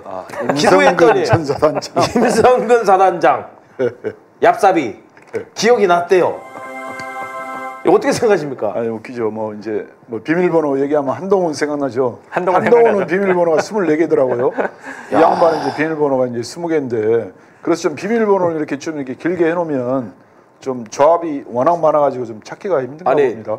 그래서 제 주변에 여자친구가 많으신 분들도 예. 비밀번호로 딱 6자리로 끝냅니다. 예. 영어 2개, 숫자 4개. 왜 자기가 까먹거든요. 왜냐면 나이가 들수록 기억력이 감퇴되기 때문에 감소되기 때문에 기억을 20 군사기밀 들어있습니까? 아니, 개인용 전화기. 이분이 그러니까 계속 이제 그 휴대폰 압수당하고 나서 비밀번호 이제 제공을 거부하다가 지금 이제 1년 만에 갑자기 새벽에 비밀번호가 생각나서 하나님의 사랑으로 그래서 이제 그랬다는 거 아닙니까? 이 사람들은 엔딩에 하나님을 찾을까요? 요 시점에 그러니까 이제 최상병 그 수사 외압 의혹 관련해서 주요 피의자 5명이 지금 구속영장 신청된 거 아닙니까? 싹 들어가죠. 그러고 나니까 이제 뭐 증거인멸의 염려 이런 부분 때문에 이제 좀 마음을 바꿔서 비밀번호를 제공했는데 내려놔야 되는 거니까. 예, 엊그제 이제 특검이 뭐 구속영장을 신청했죠. 그래서 제가 볼 때는 이런 사람들 진짜 증거인멸의 염려가 있습니다. 진짜 저는 이런 말 꼭 구속을 시켜서 아니 이런 말을 왜 듣고 싶냐면 내가 말하고 싶은 게 뭐냐면 군인을 왜 한 거니? 그러니까요. 창피하게 진짜. 아니 해병대 사령관이란 양반이 아유 정말 그 자기 애지중지하게 키운 아들이 강물에 쓸려가서 목숨을 잃었는데. 아 근데 지금 요 이제 임성근 사단장 이제 말씀을 하시니까 우리 지역에 또 해병대 사령관이 생각이 나네요. 누가요? 남양주 갑 그 국민의힘 당협위원장이 해병대 사령관 출신입니다.